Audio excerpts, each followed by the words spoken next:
I am Nia, and I just turned 25 last month. For most people, that number signifies the beginning of true freedom. For me, it felt more like a cold reminder. A reminder that I was legally an adult, but still hopelessly, profoundly trapped inside a life that was not my own. I always believed that family meant unconditional love. I thought it meant support, a safe harbor, especially when tragedy strikes.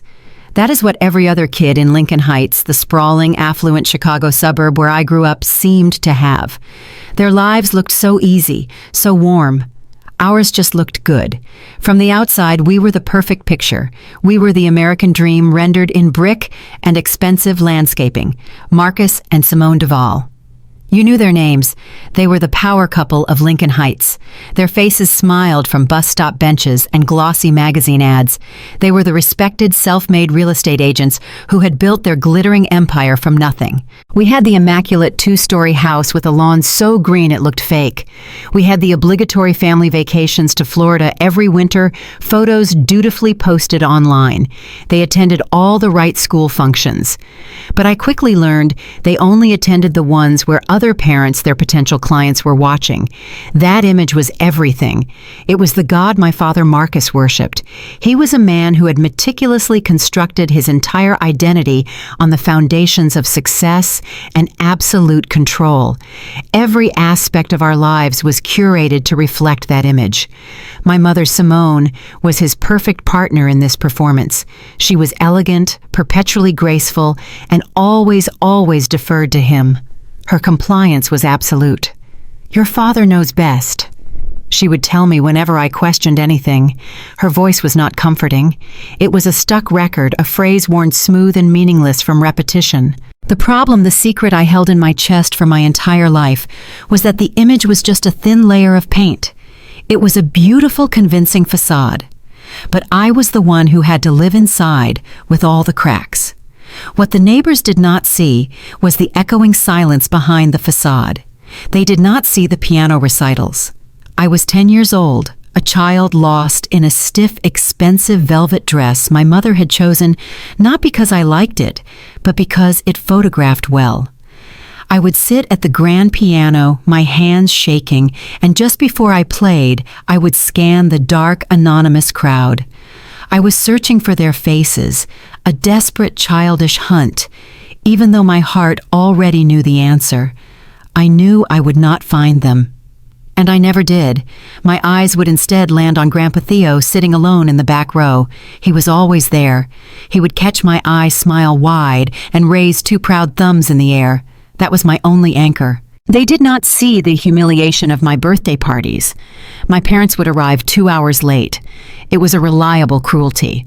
They would sweep into the house I was in, full of apologies for the other parents, their voices dripping with charm.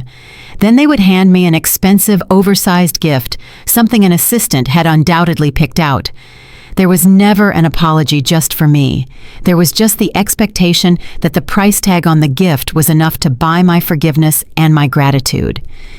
They did not see the hundreds of nights I ate microwave dinners alone, the beep of the timer, the only conversation in our cavernous, sterile kitchen. The house was always cold when they were gone. They were perpetually showing houses or networking at industry events. Business first Nia, my father, would remind me, his voice sharp and final whenever I expressed the slightest hint of disappointment. It was a command, not an explanation. There was no room for weakness, and to him, needing your parents was the ultimate weakness. This business puts food on the table and this roof over your head. Never forget that. How could I ever forget? He made it painfully clear. This was not a family. It was a transaction. The house, the food, the expensive school. That was my payment for staying quiet, for looking the part, for being the perfect, silent accessory to their perfect, successful life. My silence was the rent I paid. My mother Simone was slightly more nurturing, but in the end she was a beautiful, useless shield. She always deferred to him. "We are building this for your future, honey," she would murmur, trying to smooth over the raw wound of their absence. But that future never felt like it was for me. It always felt like just another more elaborate cage they were building around me. The only constant, unchanging source of love in my life was my Grandpa Theo. The deepest irony, one that I would not fully understand for many years, was that he was my father's father. Grandpa Theo was everything my father was not. He was patient where my father was demanding. He was present where my father was perpetually absent. He was genuinely interested in the small, mundane details of my life, the very things my father dismissed as trivial distractions from work. After my grandmother passed away when I was just 7 years old, he seemed to channel all the enormous love he had for her directly into me. He became my parent, my confidant, and my staunchest defender all in one. He was the one who showed up. He always showed up. When my parents missed my 8th grade graduation, my father called it an unavoidable scheduling conflict. My mother later explained it was a can't-miss property listing that was crucial for the business. I sat on that folding chair watching other kids get flowers and hugs from their parents, and that familiar cold emptiness started to creep into my stomach. Then I saw him. Grandpa Theo was standing in the back of the gymnasium holding a bright bouquet of flowers. He took me out for ice cream afterward. He did not say a single bad word about my father. He never did. He just filled the space my father left empty. His warm presence a stark contrast to their cold, calculated absence. When I made the high school honor roll 4 years later, I made the mistake of telling my parents first. I found them in their shared home office. My father glanced up from his computer screen and said, "That's nice, honey." My mother, her phone already pressed to her ear, just gave me a distracted wave. The tiny spark of validation I had craved turned to ash in my mouth. But the very next day, Grandpa Theo showed up at our house. He was holding a beautiful, dark leather journal with my initials embossed in gold. "For a scholar," he said, and his voice was thick with a pride so genuine it almost made me cry. That was the fundamental difference. My parents taught me that my value was conditional. It was something that had to be earned, measured, and displayed, something that could be listed and sold just like one of their pristine properties. Grandpa Theo was the only person in my life who taught me that my value was inherent. It was not based on what I achieved or what I produced. It was based simply on who I was. He was the only person who truly saw me, Nia, and not just a poorly performing asset or a reflection of their own ambition. Despite their profound emotional neglect, I managed to forge my own path. I refused to be just a prop in their perfect life. I earned a partial scholarship to university and worked 2 different part-time jobs throughout college to cover the rest of my expenses. My parents could have helped more.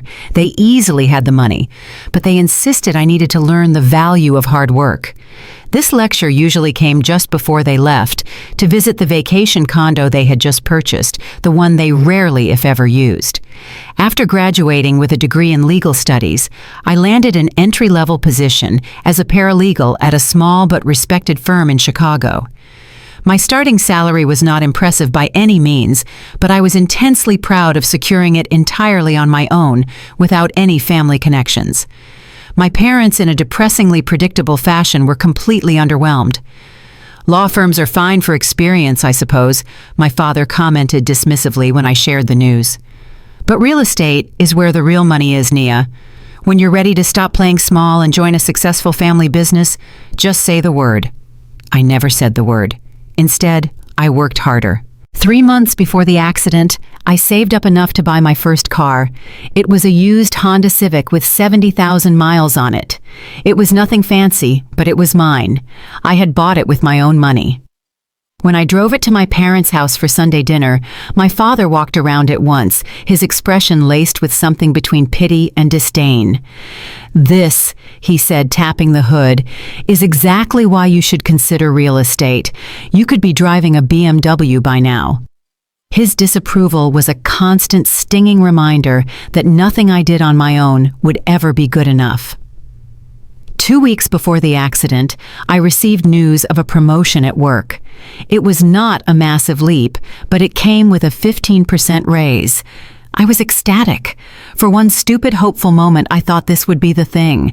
This would finally earn their validation. I called them immediately. "That's nice, honey. my mother said, her voice completely distracted. Listen, we're just heading into a meeting with potential investors for our new office location. Can I call you back? They never called back. When I mentioned the promotion to Grandpa Theo, however, he insisted on taking me out to my favorite Italian restaurant to celebrate. I am so proud of you, Nia, he said, raising his glass of wine in a toast. You've built this life on your own terms. That takes courage. I had no idea how much more courage I was about to need. The day everything changed began with the most crushing, brutal normalcy. It was Wednesday, April 15th, tax day. The irony of it, the deadline for everyone to settle their accounts, was a detail that would haunt me later. I had stayed late at the office well past 8 o'clock, helping one of the partners, Mr. Hayes, organize a stack of last-minute electronic filings for clients who had, as always, waited until the final second. By the time I finally left the downtown office building, it was after 9 o'clock at night. A cold, aggressive spring storm had moved in, unleashing violent sheets of rain that turned the entire parking lot into a dark, shimmering, anonymous lake. "Drive safe, Nia," Mr. Hayes, the senior partner, called out as I headed for the door. I was holding my thin blazer uselessly over my head. "Thanks for your help today. We are lucky to have you." Those words. That simple professional kindness from a man who barely knew me.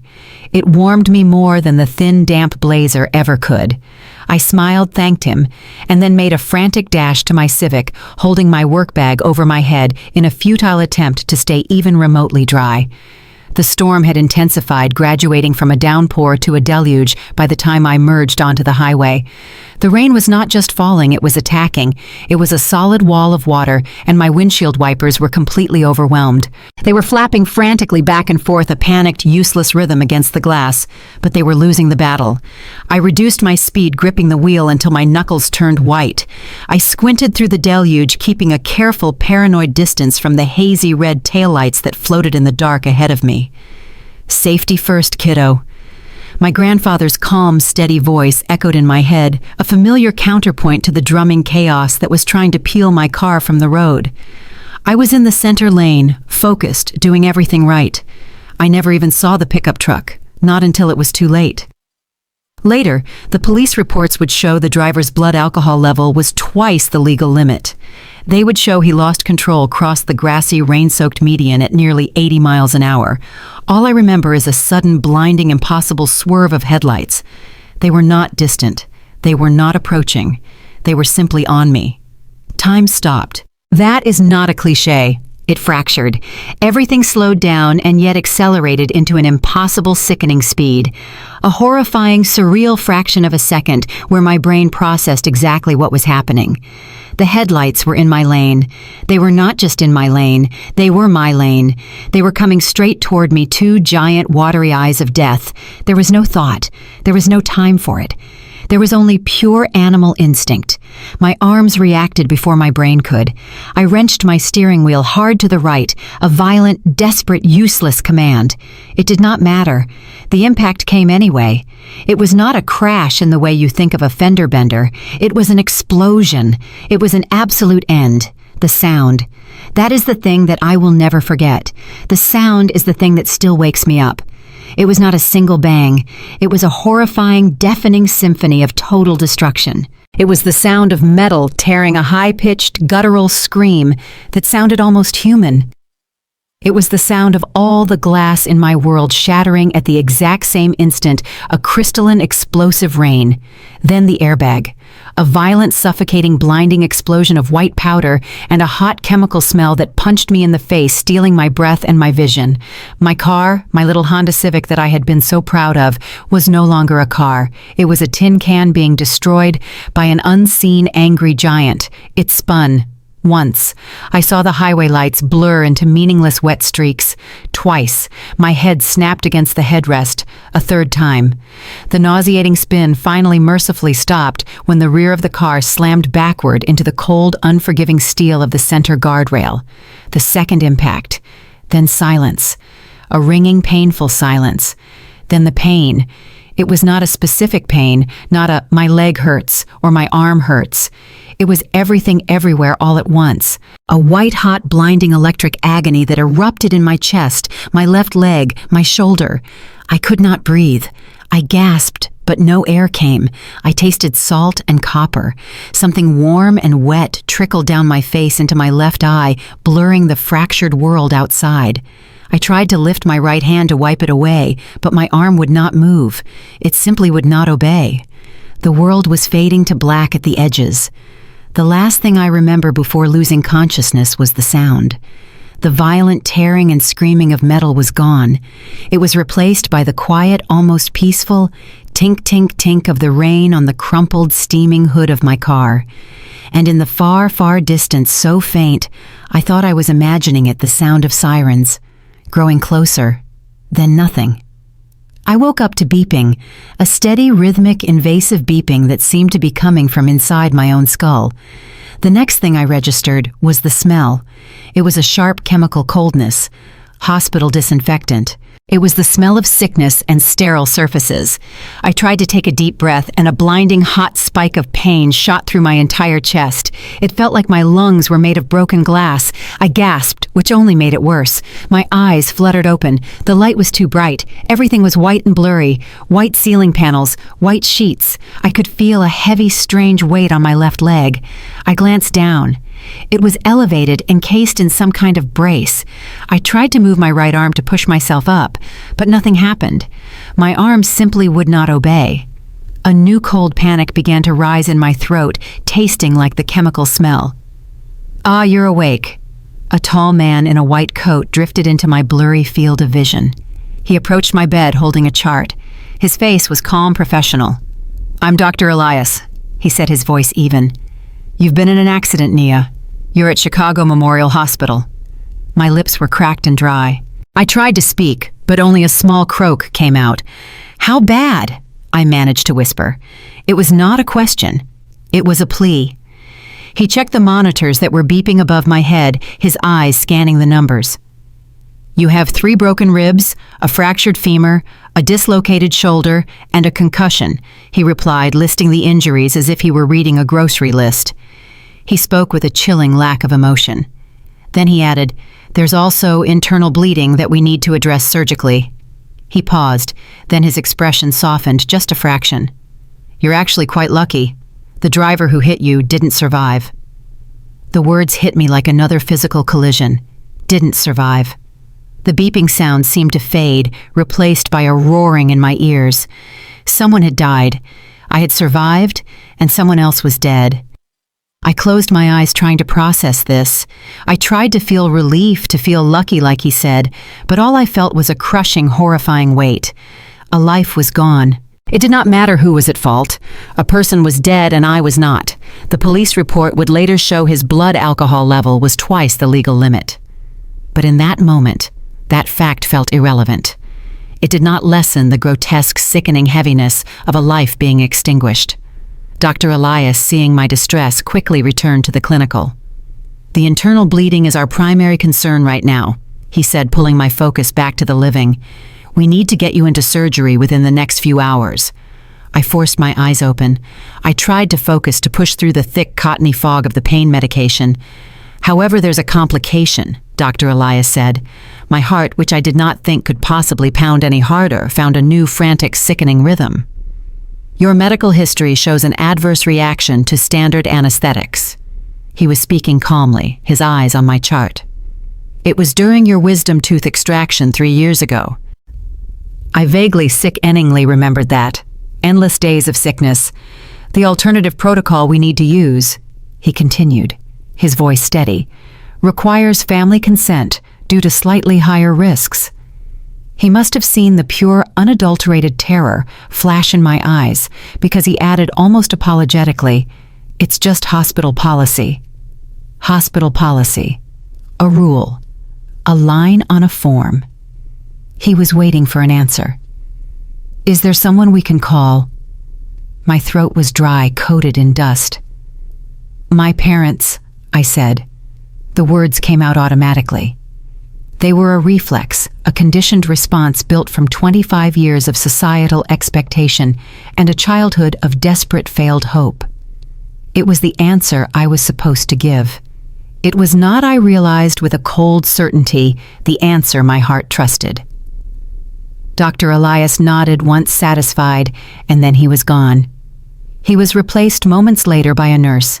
Her scrubs were a bright, cheerful blue that felt like a cruel joke in the sterile white room. Her name tag said Aisha, and her eyes were kind. Too kind. She brought a phone to my bedside. "Let's get them, honey," she said, her voice a soft murmur. She helped me dial, my mother's number first. My thumb shaking pressed the icon. It did not even ring, straight to voicemail. She had her phone off, or she had seen the strange hospital number and ignored it. I did not know which was worse. I left a message, my voice trembling and thin. "Mom, it's Nia. I've been in a car accident." I tried to breathe, but the pain in my ribs exploded, stealing the air from my lungs. "I'm at Chicago Memorial," I gasped, trying to continue. "The doctors need your consent for surgery. Please, please call me back as soon as you get this." I hung up my hand, slick with sweat. "Let's try my father," I whispered. Aisha nodded, her kind eyes full of a pity I did not want. I dialed. It rang. Once, twice. My entire being was focused on that sound. "Please, Dad, pick up. Please." 3 times. 4. I held my breath, praying to a God I was not sure I believed in. Then the click. The smooth recorded voice of his professional voicemail. My hope deflated, a painful silent hiss. "Dad, it's me." I could hear the pathetic pleading desperation in my own voice, and I hated myself for it. "I really need you to call me back." I was crying now, hot tears mixing with the blood and grime on my face.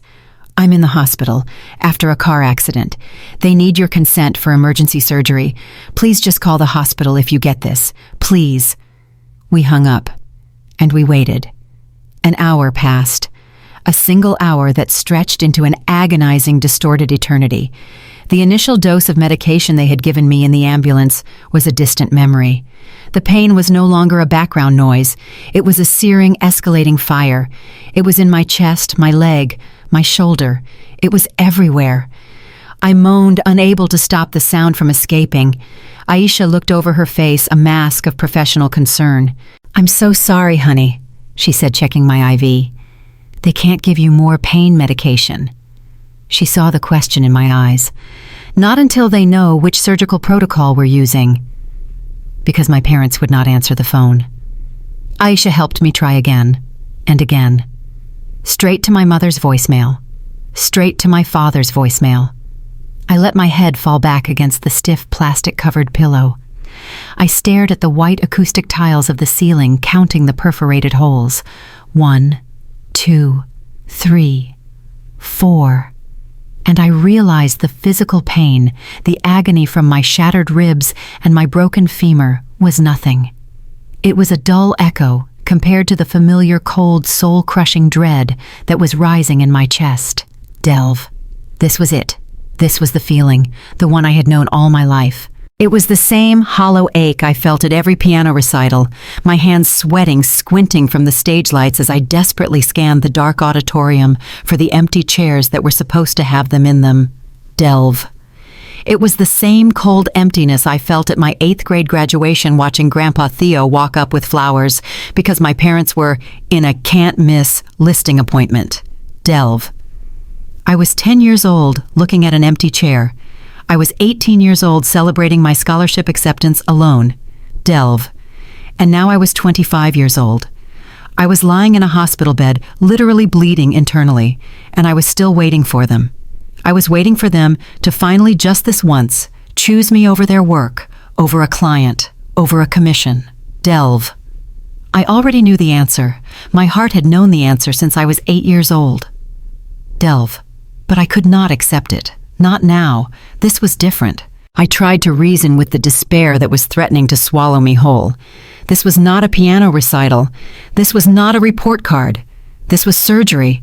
This was life and death. Delve. Surely. The word echoed in my fractured, foggy mind.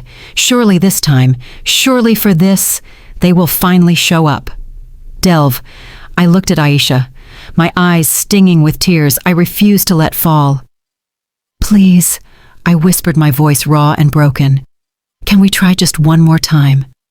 Finally, after what felt like a lifetime of pain and silence, my phone buzzed. It was a harsh, jarring vibration on the plastic bedside table. My father. A wave of such profound, suffocating relief washed over me that it almost made me cry. Finally. I had been so stupid. Of course they were just busy. Of course they would come. The panic had been for nothing. He texted, I whispered to Aisha, a weak, triumphant smile pulling at my cracked lips. I grabbed the phone, my thumb fumbling with the screen. I opened the message. The words swam in front of my eyes. They were just black shapes on a white background, nonsensical. I blinked, trying to make them focus. I must be reading this wrong, I thought. It must be the medication. The fog in my head was making me see things. I blinked again hard. I read the words one by one. Just got your messages. Can't this wait? We're busy with the Henderson property showing. Big clients. Call tomorrow. I read it again. And a third time. My brain simply could not or would not process the information. The sequence of letters, the meaning behind them. Can't this wait? We're busy. Big clients. Call tomorrow. I stared at the screen until the glowing words burned themselves onto my retinas. The blood in my body did not just run cold, it felt like it evaporated entirely, leaving me hollowed out, a brittle shell of ice. The searing, agonizing pain from my 3 broken ribs, the fire in my shattered femur, it all just disappeared. It faded to a dull, distant throb. This was a new kind of pain. It was a pain that had no location. It was a void. It was the devastating, silent, catastrophic implosion of the last tiny, stupid shred of hope I had ever held for them. They did not ask if I was okay. They did not ask how bad it was. They did not ask if I was alive or dying. They just had big clients. I must have made a sound. Or maybe I made no sound at all. Maybe the complete sudden absence of life from my face was what caught her attention. Aisha, who had been quietly checking my IV drip, glanced at my face. Her professional smile faltered, then vanished. Nia, she asked, her voice suddenly sharp with concern. Honey, everything okay? I could not speak. I could not find the air to form words.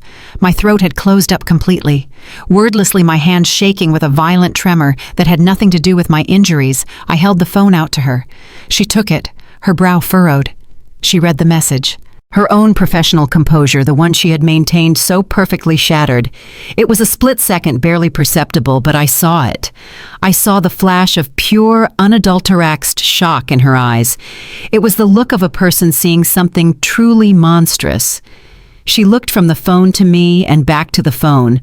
Her lips parted. She was horrified. That one look from a total stranger validated my entire life of pain.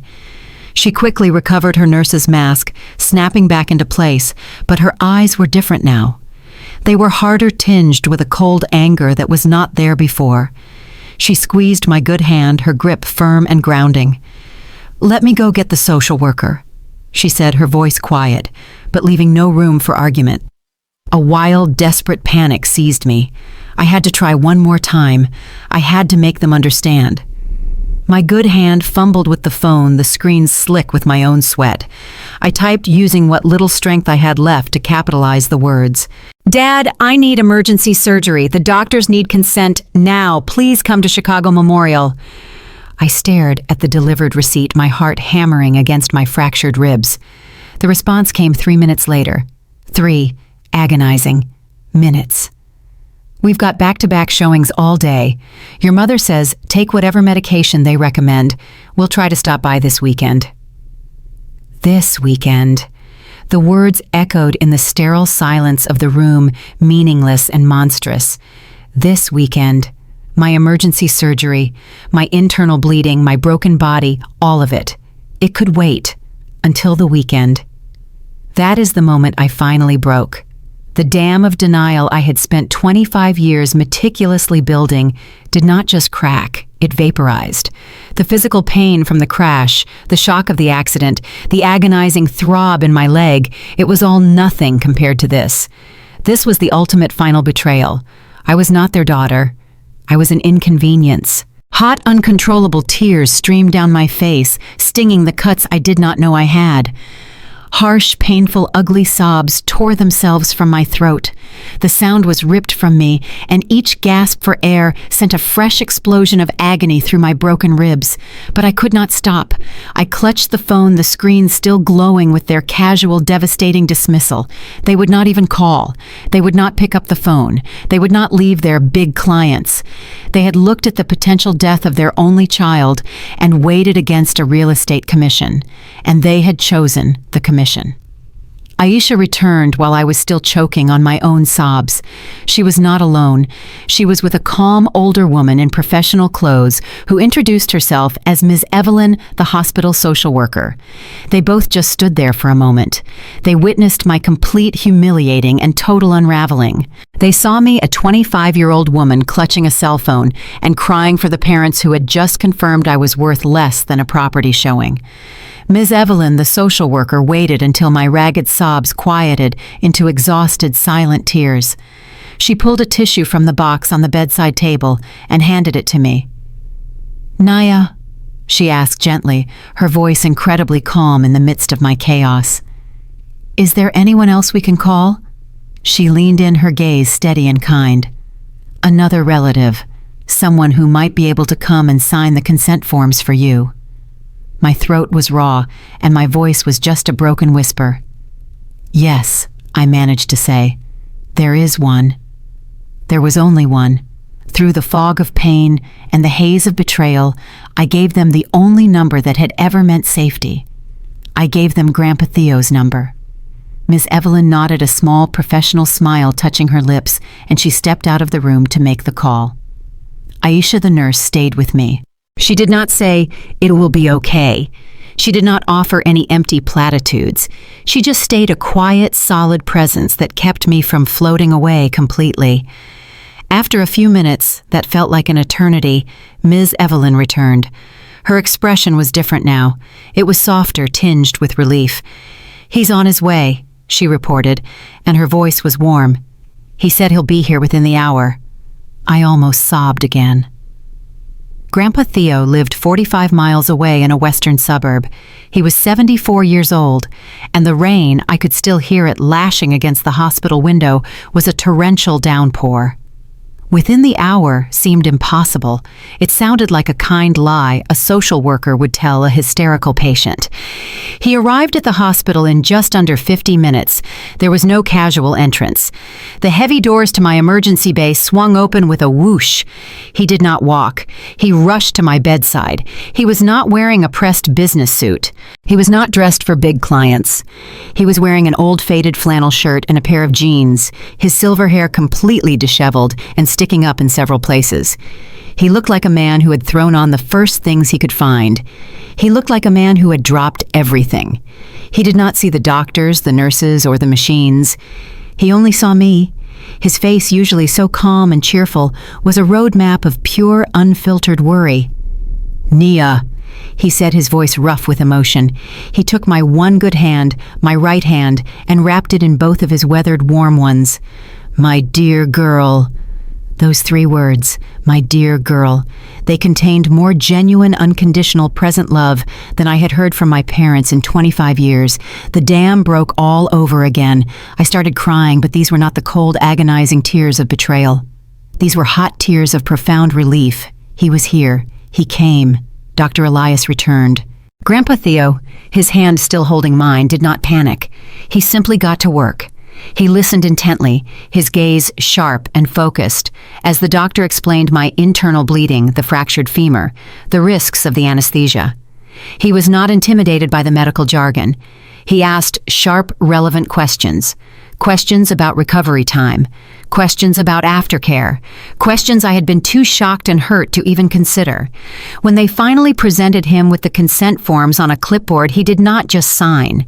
He put on the reading glasses that were perched on his nose, and he read every single word, his finger tracing the lines. Only when he was satisfied did he take the pen and sign his name with a steady, confident hand.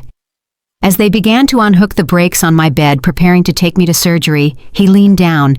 The sterile hospital smell was replaced for one wonderful second by his familiar scent of coffee and old books. He kissed my forehead, his lips warm against my cold, clammy skin. "I'll be right here when you wake up," he promised. His voice was a lifeline. Then as he stepped back, he looked at my broken form at the IVs at the brace. He turned his head slightly as if speaking to himself, but just loud enough for me to hear. His voice was low and laced with a cold anger I had never heard from him before. "I don't know what's wrong with that son of mine," he muttered, "but this isn't right. Not right at all." When I woke up hours later, the world was a soupy gray fog. I was in a different room now. Recovery. The beeping was still there, but it was softer. I was groggy, disoriented, and my throat felt like it was packed with raw cotton from the breathing tube. But the first thing I saw, the very first shape that resolved itself out of the blur, was not a doctor. It was not a nurse. It was the familiar, beloved silhouette of my Grandpa Theo. He was slumped in the uncomfortable plastic visitor's chair beside my bed. He had not left. He had stayed the entire time. His silver hair was even more disheveled, sticking up in the back. His reading glasses were perched on the end of his nose. A half-finished crossword puzzle lay open on his lap. He had dozed off his chin, resting on his chest. But the second I made the smallest movement, the faintest stirring under the thin hospital blanket, his head snapped up. His eyes, though tired, were instantly alert. "There she is," he said. His voice a low, warm rumble that was the most comforting sound in the world. "Welcome back, kiddo." My throat was raw, but I had to ask.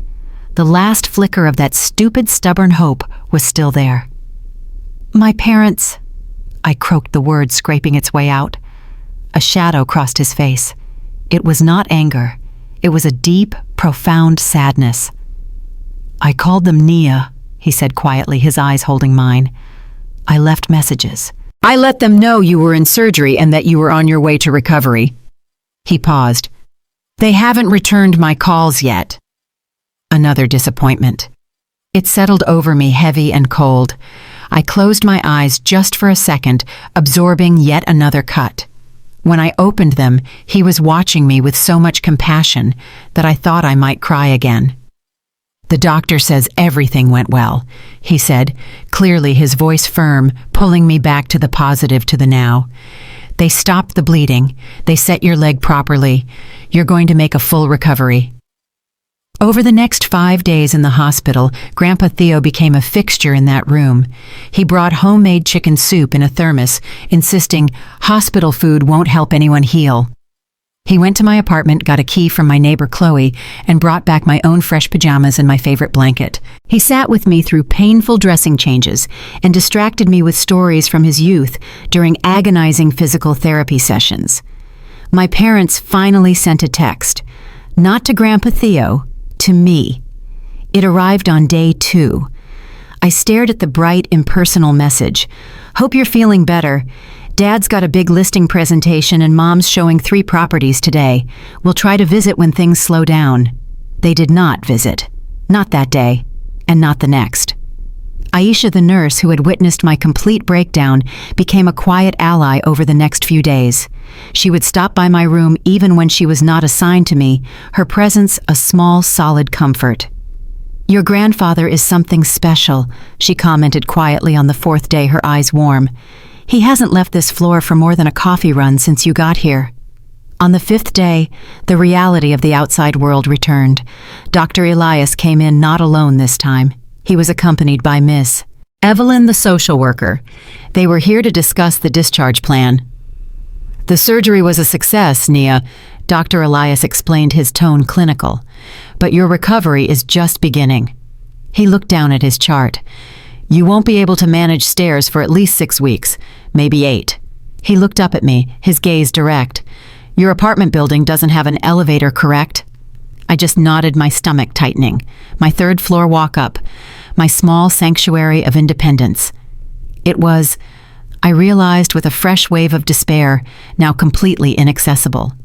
"And you'll need significant assistance with daily activities," Ms. Evelyn added, her voice gentle. "Is there someone who can stay with you or somewhere else you can go during this initial recovery?" Before I could even process the question, before I could even begin to form the words, "I don't know." Grandpa Theo, who had been sitting quietly by the window, spoke up. His voice was firm, resonant, and left no room for negotiation. She's coming home with me." He stood up, addressing the doctor and social worker directly. "I've already set up the guest room on the main floor." Ms. Evelyn looked concerned. She turned her kind, professional gaze on him. "Mr. Wilson," she began, her tone hesitant, "caring for someone with these injuries is quite demanding. At your age—" Grandpa Theo cut her off, but not rudely. He did it with absolute, unshakable certainty. "At my age, I know what matters," he interrupted firmly. "I may be 74, but I am in excellent health. My house is single level with only 2 steps at the entrance. I can build a temporary ramp for those. I am retired. I have nowhere to be except there for my granddaughter." The authority in his voice settled the matter. Ms. Evelyn simply nodded, making a note in her file. And at that exact, precise moment, as if summoned by some cruel, cosmic joke, my phone, which had been silent for 2 days, rang from the bedside table. We all looked at it. The screen lit up Mom. A tense, awful silence filled the room. Grandpa Theo, Dr. Elias, Ms. Evelyn. They were all watching me. My hand, still weak, reached over and fumbled with the screen. I put the call on speaker. I do not know why I did it. Maybe I wanted witnesses. Maybe I still stupidly wanted them to prove me wrong. "Nia, it's Mom." Simone's voice, strained and artificially bright, filled the room. "Dad and I were just thinking about your situation and, well, we're sorry we haven't been able to visit yet. This spring market is it's just crazy busy."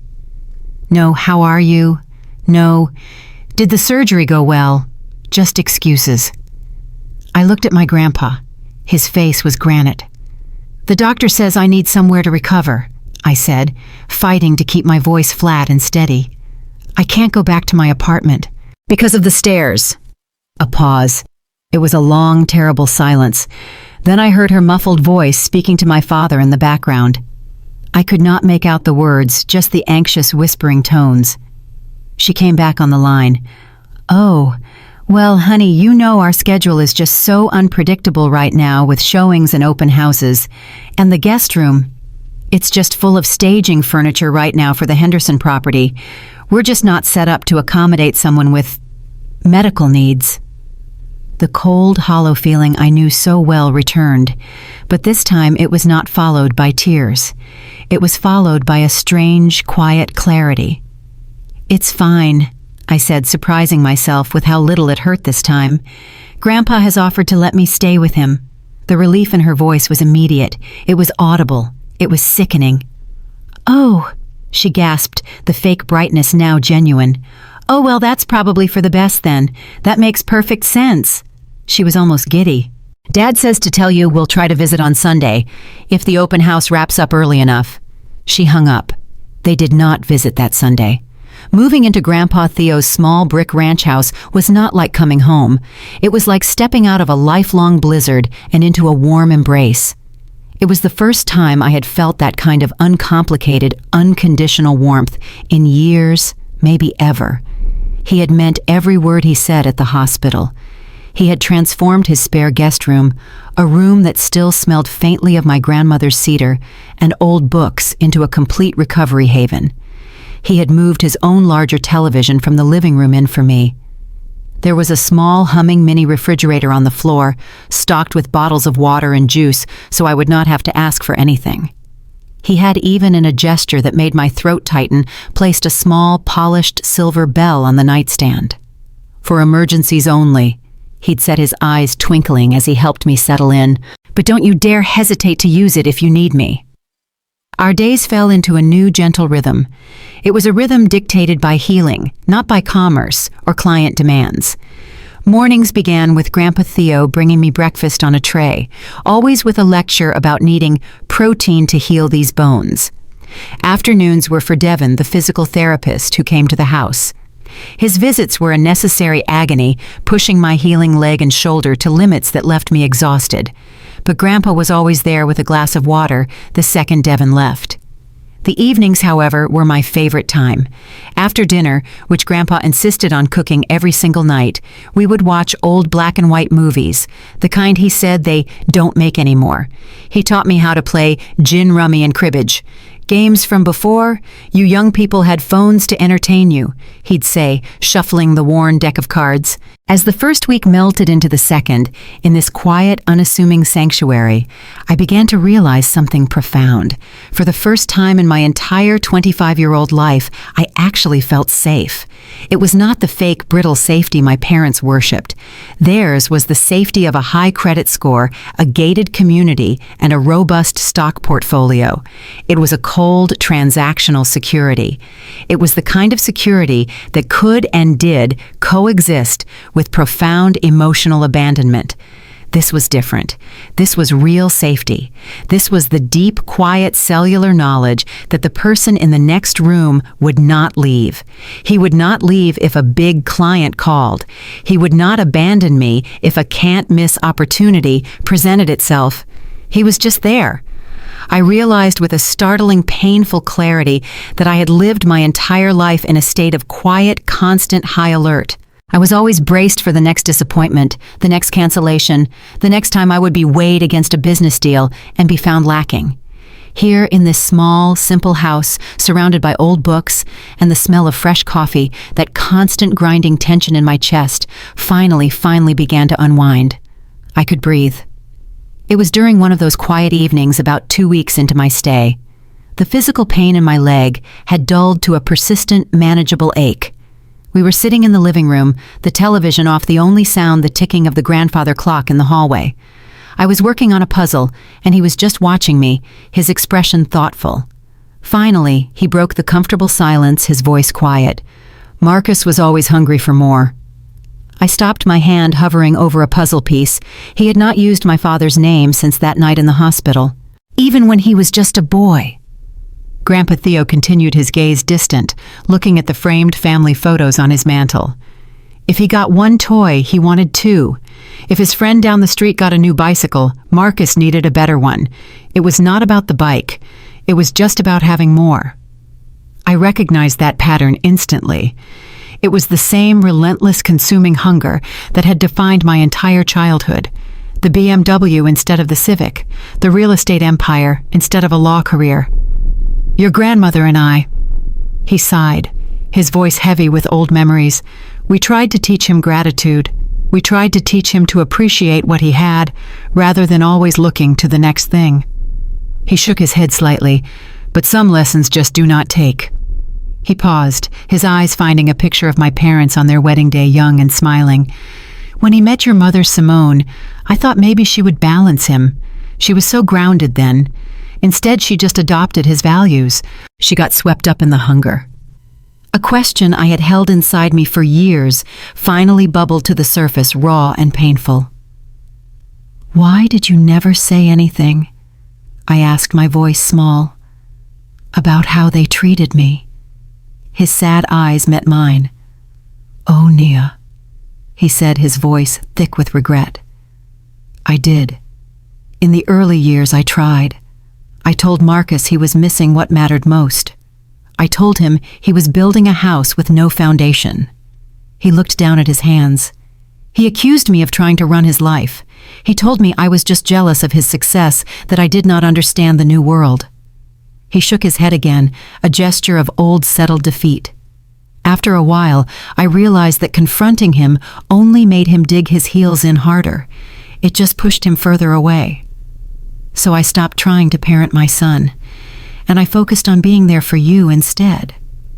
His voice cracked just slightly with a vulnerability that stunned me. I have worried for years, he confessed, that I failed him somehow, that I did not teach him the right values. He looked at me, really looked at me, and his eyes were full of a powerful emotion. But seeing you, Nia, how you have turned out despite their neglect, seeing the strong, independent, good woman you have become, maybe I did not fail completely after all. In that moment, I realized our healing was not just physical. There were older, deeper wounds being addressed in that quiet house. Hurts that had festered for decades were finally in the safety of his love, getting the attention they deserved. 2 weeks after I had settled into my grandfather's house, my parents finally made an appearance. They arrived on a Saturday afternoon, pulling up in my father's gleaming black BMW, a stark contrast to my grandfather's quiet, modest street. They brought with them a generic get-well-soon Mylar balloon that bobbed uselessly against the ceiling, and a box of drugstore chocolates with the pharmacy price tag still visible. They were gifts of obligation, not affection. "The house looks smaller than I remember," was the very first thing my father Marcus said as he stepped inside. He did not say hello to me. He did not ask how I was. He simply scanned the living room, his eyes filled with a barely concealed judgment. "Not everyone needs 4,000 square feet to be happy, Marcus," Grandpa Theo replied mildly from his armchair. Though his voice was calm, I caught the sharp protective edge underneath it. My mother Simone immediately rushed over to me, putting on a great show of concern. She fussed with the blanket on my lap and asked a series of rapid-fire surface-level questions about my physical therapy, never waiting for an answer. My father, meanwhile, paced the small living room, checking his watch 3 times in the first 10 minutes. "So, when do they think you can get back to work?" he finally asked, cutting right through my explanation of my physical therapy progress. "You do not want to lose that job, small as it is." I bristled. "The doctors say at least another month before part-time might be possible," I explained. "My firm has been very understanding.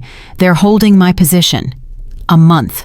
He looked genuinely, personally offended. "That seems excessive for a few broken bones." The room went cold. "She nearly died, Marcus," Grandpa Theo said, his voice dangerously quiet from the corner. "The internal bleeding was substantial." My father waved a dismissive hand as if swatting away an annoying fly. "Well, the important thing is getting back to normal as quickly as possible," he said. "You cannot afford to be seen as unreliable in the workforce." The entire visit lasted exactly 47 minutes. As they prepared to leave, I overheard them in the kitchen, while Grandpa Theo politely retrieved their coats. They were whispering, but they were not whispering quietly enough. "This is so inconvenient," my father muttered, his voice a low growl of irritation. "We could have used her help with the spring listings." "At least your father is handling it," my mother replied, her voice full of false relief. "Can you imagine if she had expected to stay with us, with our schedule?" The day after their insulting 47-minute visit, a new and more practical kind of worry arrived. My neighbor Chloe had been collecting the mail from my apartment. She dropped off a thick, intimidating stack of it at Grandpa Theo's house. I sat at his dining room table, my bandaged leg propped up on a pillow, and began the grim task of sorting through it. It was an avalanche of medical bills. Separate bills from the hospital, the ER doctors, the surgeon, the anesthesiologist, the radiologists. Despite having decent health insurance through my employer, the remaining costs, the deductibles and co-pays were staggering. The numbers made me feel sick. A letter from the police department confirmed my worst financial fear. The drunk driver who had hit me, the one who had not survived, had been driving with no insurance. My modest savings account, the one I had been so proud of building, would be vaporized in a matter of weeks. And I still had rent to pay on an apartment I could not even enter, and a car payment on a vehicle that was now a piece of scrap metal in an impound lot. I spent the entire next day on the phone, navigating the automated soul-crushing hell of insurance claims.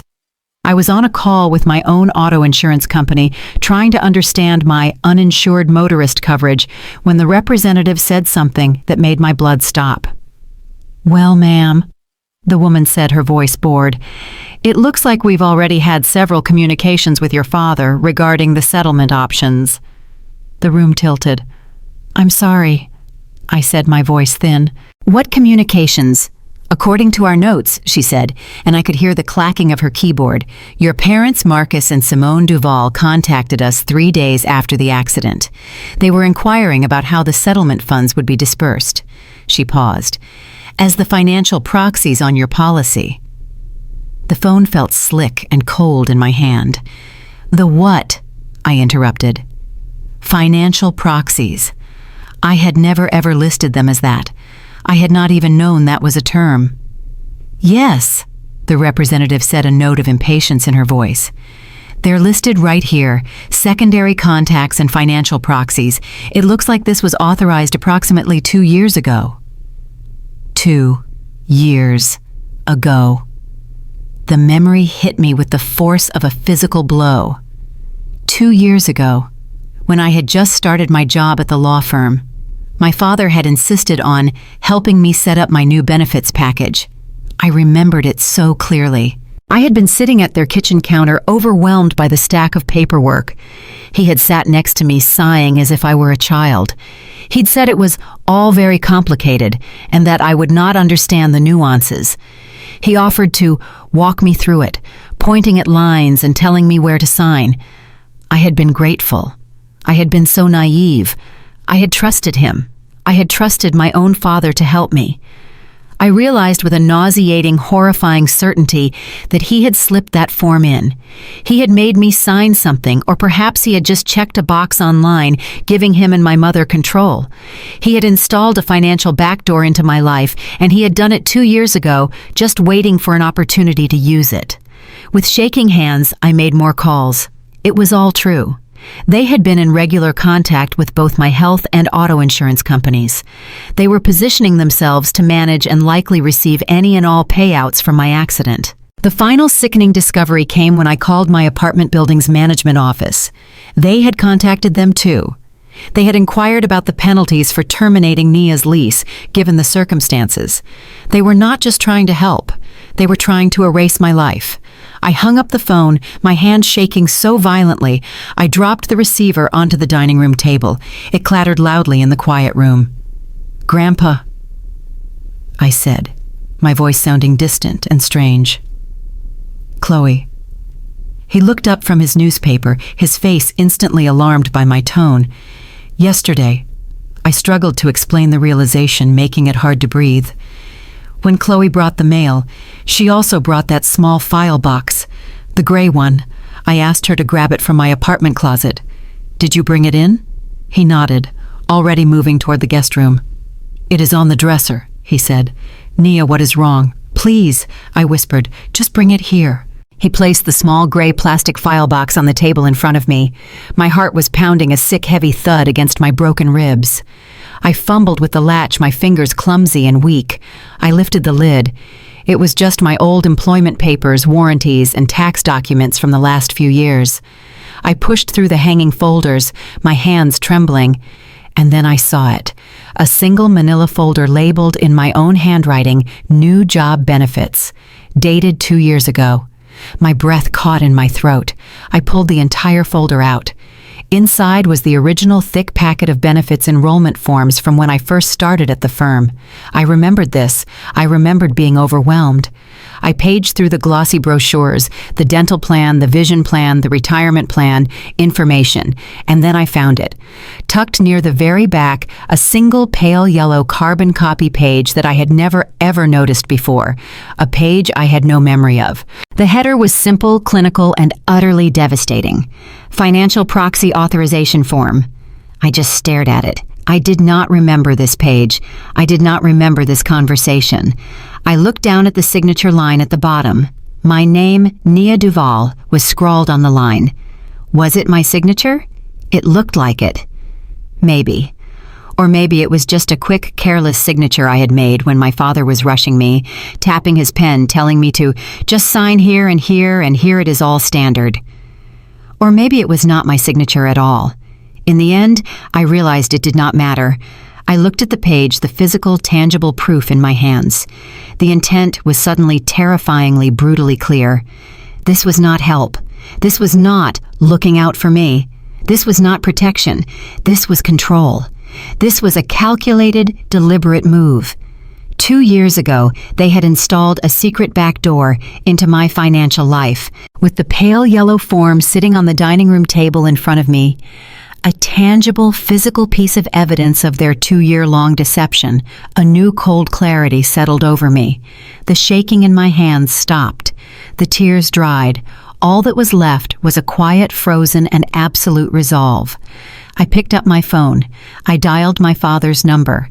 This time he answered on the first ring. "Nia," he boomed, his voice dripping with a false, practiced cheerfulness that made my stomach turn. "I was just about to call you.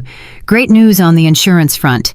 I've been working the angles and I think we can get them to offer a very reasonable settlement for your car." His tone was smug. He sounded like a man who had just closed a major deal, not a father whose daughter was lying in a stranger's house with a shattered leg. I did not respond to his bait. I did not ask about the car. "Why are you listed as a financial proxy on my insurance policies?" I asked. My voice was flat. It was cold. It did not even sound like my own. The silence on the other end of the line was heavy and immediate. It stretched for 3, 4, 5 seconds, then a short, condescending laugh. "Oh, that," he said, trying to sound breezy and dismissive. "That's just practical. You're young Nia. You don't understand how these insurance companies work. They're designed to minimize payouts. They need to deal with someone who knows the system." "Someone who knows the system." I repeated the words, tasting like ash in my mouth. "Someone like a real estate agent with zero legal training." The false cheer in his voice vanished instantly, replaced by the sharp, impatient irritation I knew so well. "Now, Nia, don't be ungrateful," he snapped. "Your mother and I are just trying to help. These medical bills are going to be substantial. In fact, we've been thinking. You should consider moving home for a while, where we can keep a proper eye on your finances until you're back on your feet." "Keep an eye on my finances." The euphemism was so blatant, so insulting, it was almost laughable. "You don't want to keep an eye on my finances," I said, the cold truth finally crystallizing into words. "You want to control my settlement money." "Don't be ridiculous," he snapped. But his voice was too loud, his denial too quick. His tone, filled with a sudden panicked defensiveness, told me everything I needed to know. "What are you planning to use the money for, Dad?" I pressed my voice, still dangerously quiet. The silence was different this time. It was longer. It was not condescending. It was cornered. "If you must know," he finally said, his voice dropping to a low, frustrated growl. "We've been presented with an opportunity, but the business—" "What opportunity?" I asked. I heard him sigh, a sound of pure explosive frustration. "The Oak Park expansion," he bit off. "This market is killing us, Nia. It's absolutely killing us." And the mask of success was gone, and his voice was raw, desperate. "That expansion is our last chance, our absolute last lifeline." A lifeline. My gaze dropped to the stack of medical bills on the table. "So," I said, my voice barely a whisper, "you were planning to use my insurance settlement, my accident money, to save your failing business." "It's a family business, Nia," he said, as if explaining to a child. "Everything we do benefits you in the long run. This accident, unfortunate as it is, presented a timely opportunity." "It's a family business, Nia," he said, his voice regaining its condescending, explanatory tone, as if he were speaking to a simple child. "Everything we do benefits you in the long run. This accident, unfortunate as it is, presented a timely opportunity." A timely opportunity.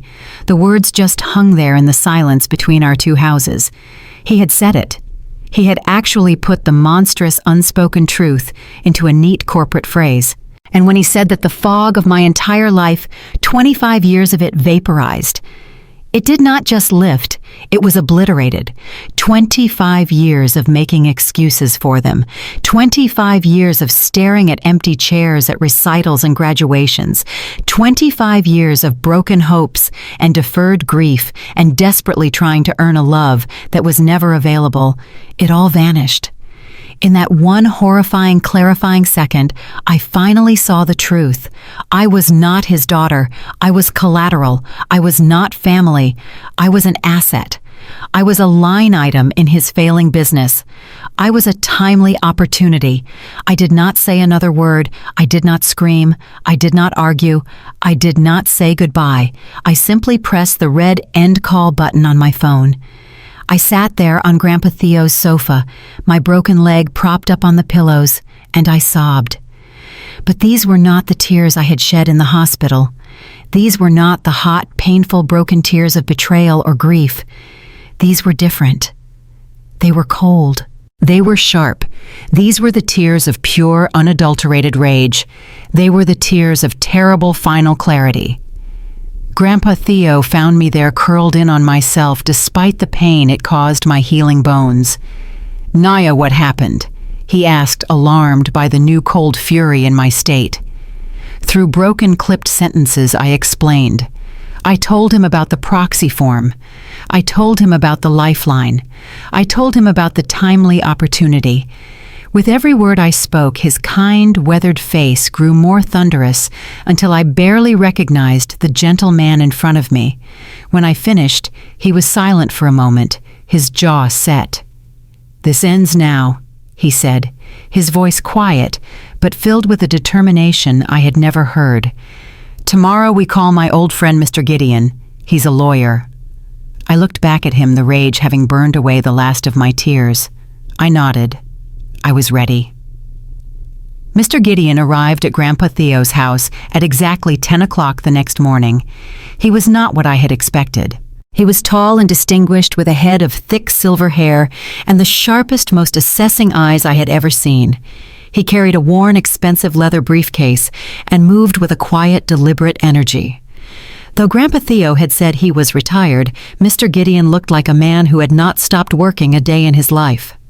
"Frank and I have been friends for nearly 50 years, he explained as he sat at the dining room table, declining Grandpa's offer of coffee.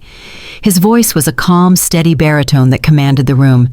"He is not a man prone to exaggeration.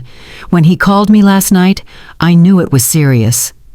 His gaze then settled on me, and it was not pitying. It was assessing. "So," he said, "please tell me everything." For the next 2 hours I did. I unburdened myself completely. I told him everything, starting not with the accident, but with the 25-year history of emotional neglect. I told him about the financial proxy form I had found. I told him about the text messages in the hospital. I told him, my voice shaking with renewed rage, about the lifeline and the timely opportunity phone call. I laid out the entire suffocating pattern of financial control and manipulation. He did not interrupt me once. He simply listened, taking meticulous, precise notes on a yellow legal pad. When I finally finished, my throat raw and my energy spent, he set his pen down. "Ms. Duval," he said, and his voice was cold. "What you are describing is not just bad parenting. It is a deeply concerning, systematic pattern of financial control and potentially outright fraud." He opened his briefcase and he was all business. "So we will be methodical. We will not just be removing them as contacts. That is insufficient. We will draft documents that create a total legal separation." He then fixed me with his intense stare. "I am also going to strongly recommend you execute new power of attorney documents, both medical and financial." And he saw my confusion and clarified. "Currently, as your next of kin, your parents would have default authority to make all decisions for you if you were incapacitated." The blood drained from my face. If I had not woken up, if I had been on a ventilator, they would have had complete control. "I want Grandpa Theo," I said instantly. The words were out of my mouth before I had even finished the thought. I turned to my grandfather, who was watching us, his face set. "If you're willing." Grandpa Theo did not hesitate for a single second. He met my eyes, his own gaze unwavering. "Of course," he said, his voice firm. "Of course, Nia." After Mr. Gideon left, promising to have the draft documents ready in 24 hours, I did not rest. I did not wait. The cold, clear rage had not faded. It had simply focused. It had turned into fuel. I sat at Grandpa Theo's dining room table, my leg propped up on its pillow, and I made my next call. I called my old college friend Keisha. She had been my study partner in our toughest economics classes, and she was now a brutally sharp financial advisor downtown. I explained the situation, my voice low and clinical, trying to keep the emotion out of it. She was at my grandfather's house in less than 2 hours, her laptop bag slung over her shoulder, and a look of grim determination on her face. "Okay," she said, pulling up a chair and opening her laptop. "Show me everything." We spent the next 3 hours poring over my statements, my insurance policies, and the pale yellow proxy form which I had placed in the center of the table like a piece of toxic evidence. Keisha, who I had always known to be unflappable, just stared at it, her professional composure cracking. "Nia," she said, finally looking up at me, her eyes wide. I knew your parents were intense about money. I remembered that from college. She shook her head, her disbelief palpable. But this is another level. This is not intense. This is calculated. They have basically created a backdoor to nearly every single financial aspect of your life. With Keisha's surgical guidance, I began the process of disentanglement. We did not just change passwords. We performed an amputation. Delve. With every click of the mouse, I felt a strange, unfamiliar power. We opened a new checking and savings account at a completely different credit union, one my parents had never heard of, one where they had no history. We started the process of rerouting my paycheck. We called my auto insurance company, and with Keisha on the line as my recorded financial advisor, I formally revoked all previous authorizations and listed her, and only her, as my advisor of record. We called the health insurance company and did the same. We established a high-alert credit monitoring service to alert me to any new attempts to access my information.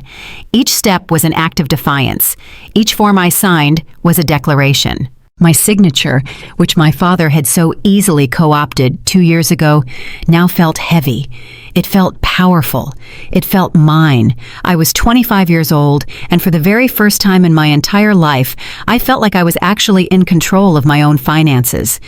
It was not scary.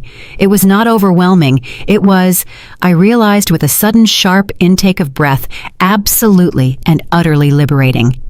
I knew that building the financial fortress with Keisha, as liberating as it felt, was only half the battle.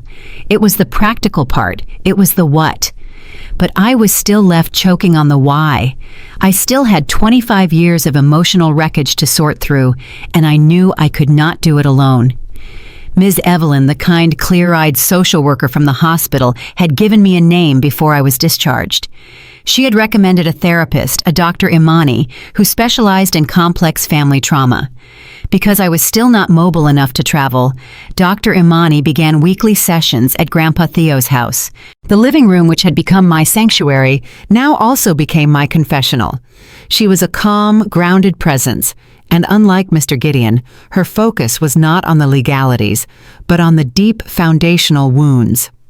"Nia," she observed during our second session, after I had laid out the entire history, "what you are describing is a deeply entrenched pattern of emotional neglect that has existed your entire life." She paused, letting the words settle, then delivered the insight that connected everything. "The financial control you just uncovered is not a new problem. It is simply another manifestation. It is a symptom of their fundamental lifelong lack of respect for your autonomy as a person." Lack of respect for your autonomy. The words resonated deep in my broken bones. They had never seen me as a separate person. They only saw me as an extension of themselves, an asset to be managed. Those conversations were agonizing. In many ways, they were more painful than the physical therapy because they forced me to confront the ugliest truth. I always made excuses for them. I admitted in one session the words thick with a shame I had carried for decades. I just told myself they were busy, or that they just showed love differently. My voice dropped to a whisper, or that I was the problem, that I was too demanding, too sensitive. "That is exceptionally common," Dr. Imani explained, her voice firm but kind. "It is often much easier to blame ourselves, Nia. It is easier to believe that we are somehow flawed or broken than it is to accept the terrifying alternative, that the people who are biologically programmed to love us unconditionally are quite simply incapable of doing so." She helped me see the truth that had been hiding in plain sight. I was not grieving the parents I had. I was grieving the parents I deserved. I was mourning the relationship I wanted to have, a fantasy I had clung to with a desperate, childish grip. I was not mourning Marcus and Simone. I was mourning the mom and dad who had never existed. "It is time to stop mourning the fantasy," she said gently. "It is time to start building your reality." By the end of the third week after my accident, everything was ready. The frantic, reactive energy of the past few days had settled into a cold, hard, and meticulous strategy. Mr. Gideon had been true to his word. He had prepared a comprehensive legal packet. It was an arsenal of my own autonomy bound in a simple blue folder that sat on the dining room table. It contained everything we had discussed. The formal notification removing my parents as beneficiaries and contacts on all my insurance policies. The legal revocation of any and all previous authorizations, including the pale yellow proxy form. The new ironclad power of attorney documents naming Grandpa Theo as my sole agent for both medical and financial decisions. And finally, a formal cease and desist letter ordering them to make no further attempts to access my financial information. These documents have no legal requirement to be delivered in person, Nia, Mr. Gideon had explained as we reviewed the final drafts. We can simply send them via certified mail. He paused, his sharp assessing eyes meeting mine across the table. But I find there is sometimes value in a face-to-face delivery, particularly in family matters. It leaves no room, he said, using the exact word I needed to hear, for any future claims of miscommunication. The decision to confront them directly was not made lightly. It terrified me. It was one thing to build a fortress. It was another to stand on the wall and announce its existence. I discussed it at length with Grandpa Theo, and during my next scheduled session with Dr. Imani. You have spent 25 years being dismissed and talked over by them. Dr. Imani observed, her voice steady and clear. They have controlled the narrative of your entire life by silencing yours. Speaking your truth directly on your own terms can be a powerful and necessary reclamation of your autonomy. The night before the meeting was scheduled, I sat on the porch swing with Grandpa, the cool night air sharp against my skin. "Are you nervous about tomorrow?"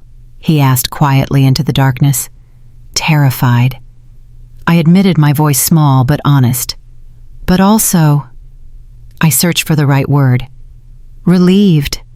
Like there is this 1,000-pound weight I have been carrying for my entire life, and I am finally about to put it down. He nodded, the old swing creaking gently beneath us. "That is how the truth feels sometimes," he said simply. "Scary, but freeing." I looked out at the dark, quiet street, and I took a deep breath, letting the cold air fill my lungs. I was ready. It was Saturday, exactly 3 weeks to the day after my accident. I sat in Grandpa Theo's living room waiting. The physical recovery had progressed remarkably. I had graduated from the wheelchair to a pair of awkward, cumbersome crutches, which now leaned against the arm of my chair. The dull, persistent ache in my leg was a constant reminder, but I was stable on my own 2 feet.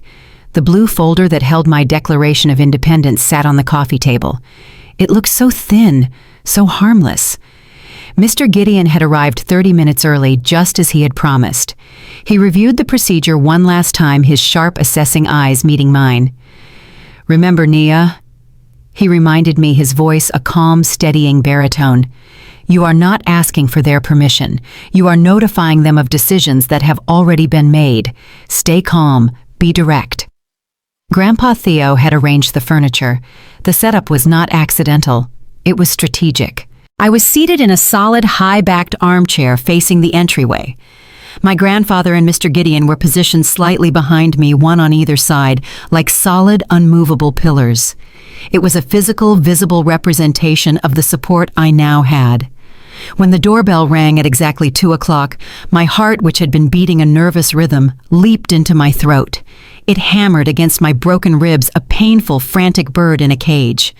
Grandpa squeezed my good shoulder, a silent, steady message of, "I am here," before he turned and walked to answer the door.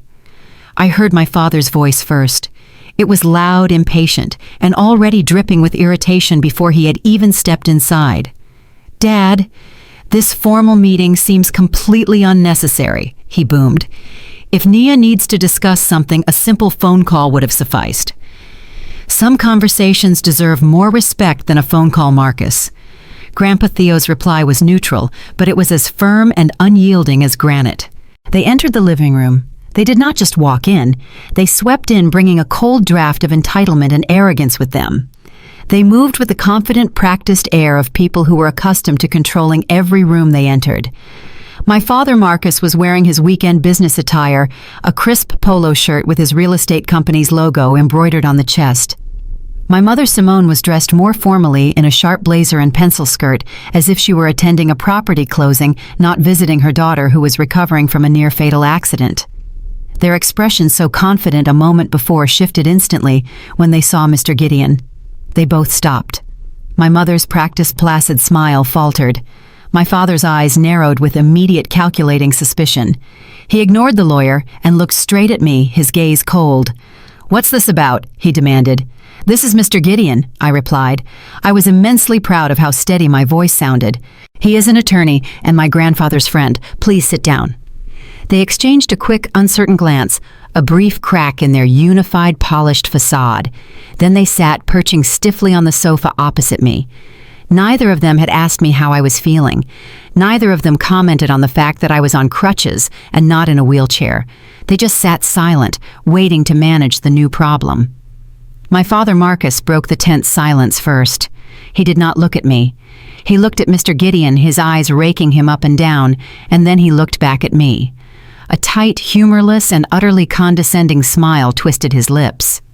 "Well," he said, his voice a low, sarcastic drawl, "business at that little law firm must be going better than I thought. If you can afford to have an attorney on retainer." I did not take the bait. I did not react to the insult. I simply held his gaze, my own expression flat and unreadable. The days of me flinching from his disapproval were over. "I asked you here today because we need to address several important matters," I began. My voice was clear and measured, and I was proud of how it did not shake. It echoed slightly in the quiet, sunlit room. Specifically, your involvement in my financial affairs, involvement that was undertaken without my knowledge or my consent. The effect was immediate. My mother's placid, practiced smile did not just fade. It cracked and fell away, revealing the raw panic underneath. "Naya, honey, I don't know what you mean," she stammered, her hand fluttering nervously to her throat. We've only ever tried to help." "Help." I repeated the word, letting it hang in the air. It sounded strange and foreign. "Going behind my back to contact my insurance companies just 3 days after my accident is not help." I leaned forward slightly, the pressure on my good leg, my crutches balanced beside me. "Positioning yourselves to take control of my settlement money, the money meant for my mounting medical bills and my recovery, is not help." I took a steadying breath and delivered the line I had practiced, the line I had learned from my little law firm. "That is interference, and it is also potentially fraud." My mother let out a small, wounded gasp. The color drained from her face. My father's face, however, did the exact opposite. A dark, ugly, purplish flush crept up his neck, starting at the collar of his expensive polo. His expression of practiced arrogance hardened into pure, unfiltered rage. "Now you wait just a minute." He snapped his voice, a low growl, pointing a finger at me. "We are your parents.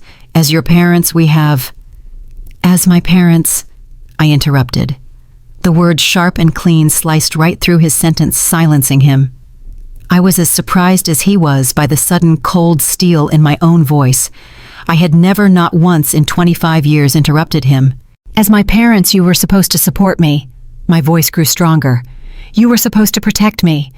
I looked from his furious face to my mother's terrified one.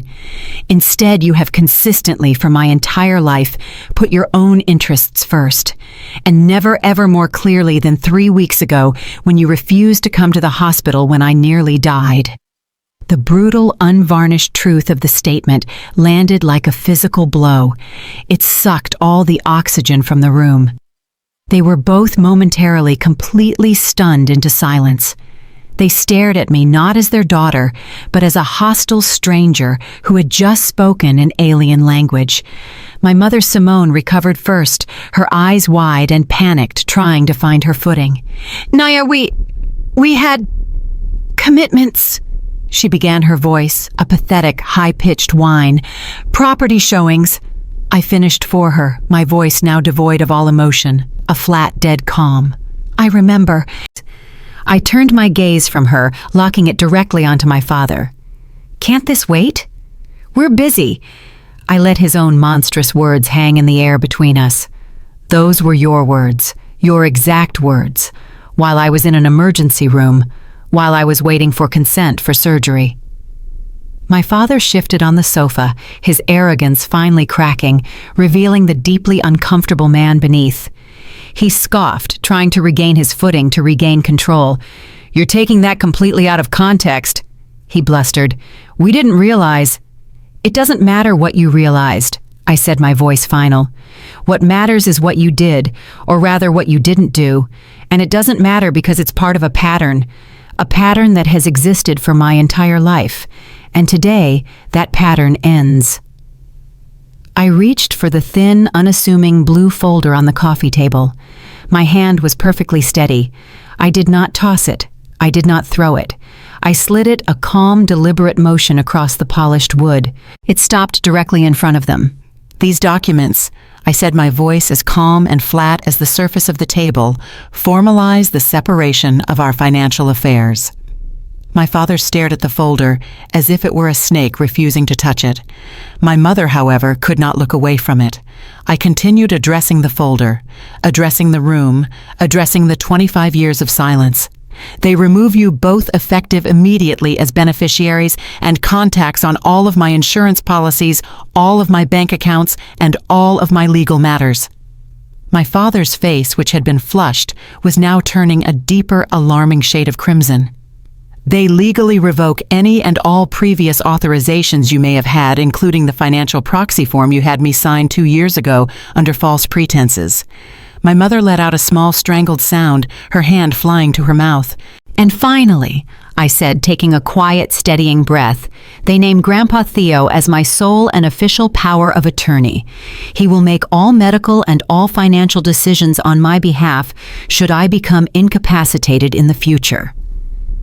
My father did not touch the folder. His hands were clenched into white-knuckled fists on his knees. "This is ridiculous," he hissed, the words spitting out of him. "This is absurd. We are your parents." I looked him dead in the eye, the fear I had held for him my entire life now gone, replaced by a cold, hard pity. "Being a parent is more than a biological fact, Dad," I replied, my voice calm. "It is about showing up. It is about putting your child's needs before your own." I glanced over at my grandfather, who sat silent and strong beside me, and then I looked back at them. "It is about a love I have experienced more from Grandpa in the last 3 weeks than I have from either of you in 25 years.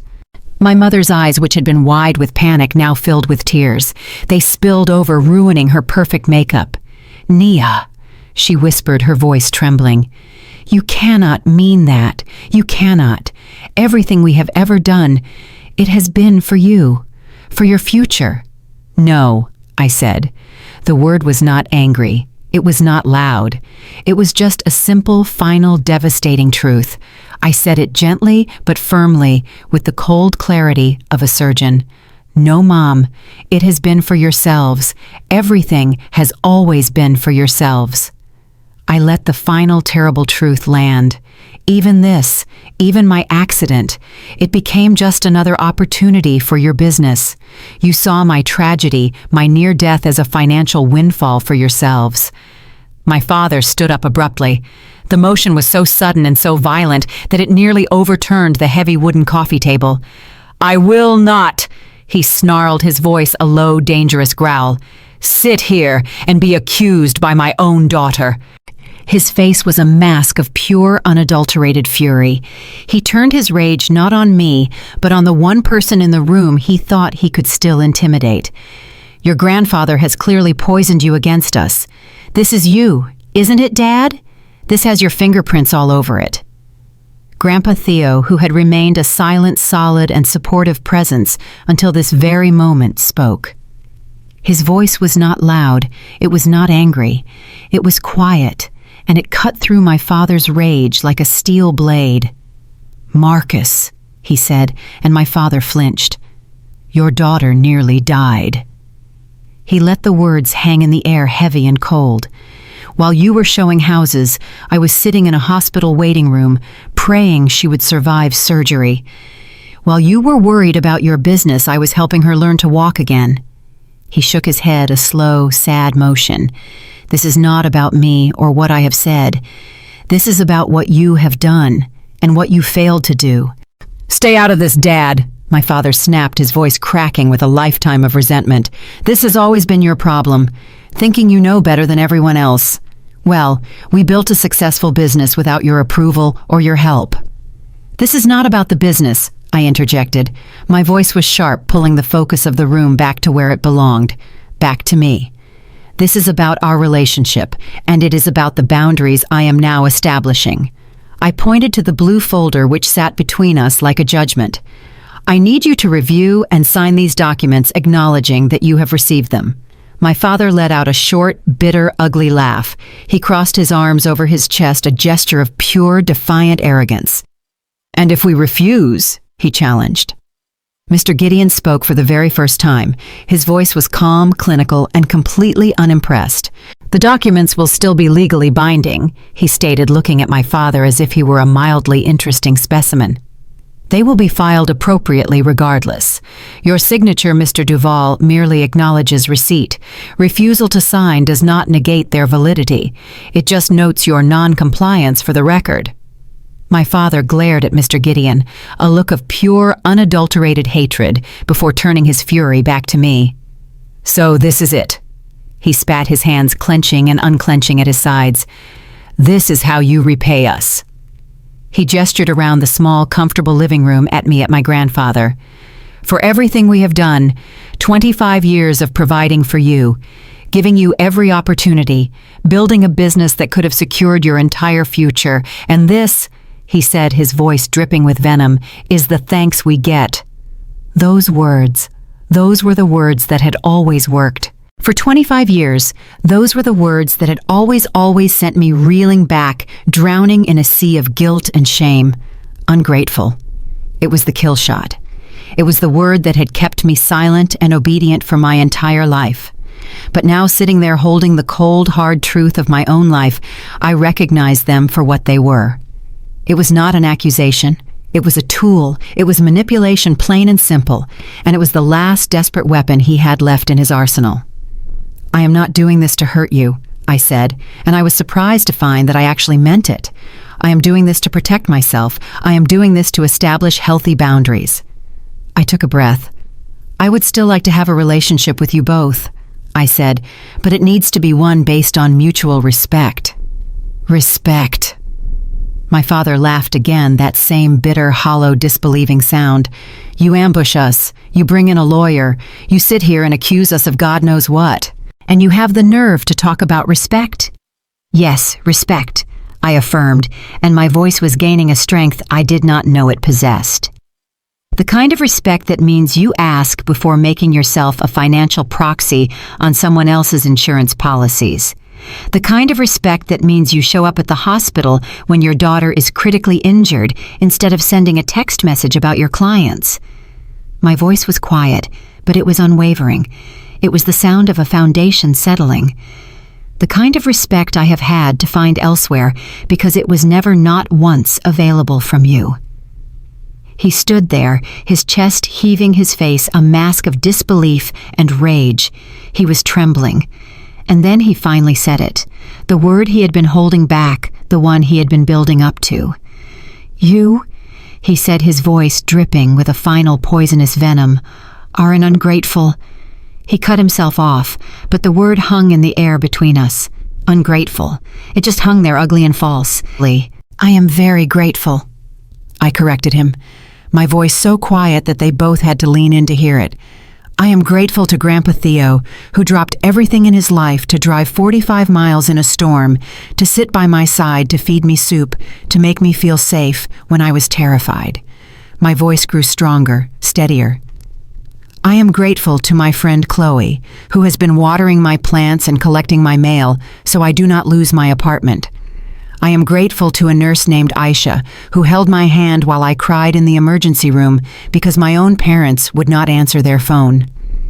I took a breath, the truth flowing out of me now.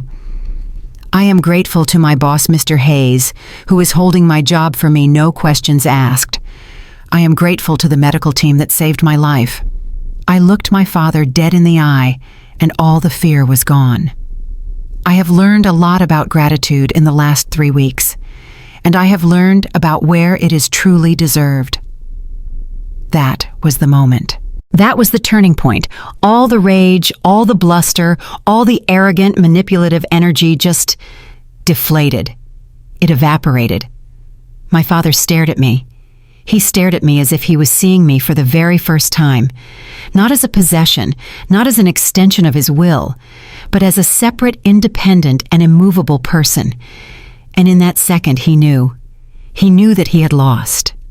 With a jerky, violent, and utterly defeated motion, he snatched the pen from Mr. Gideon's hand.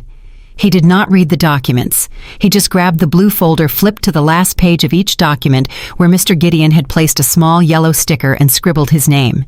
His signature was angry and bold, almost tearing the paper. He finished. He did not look at me. He threw the pen across the coffee table at my mother. "Sign it," he commanded, his voice hollow. My mother, her face streaked with black mascara, picked up the pen with a trembling hand.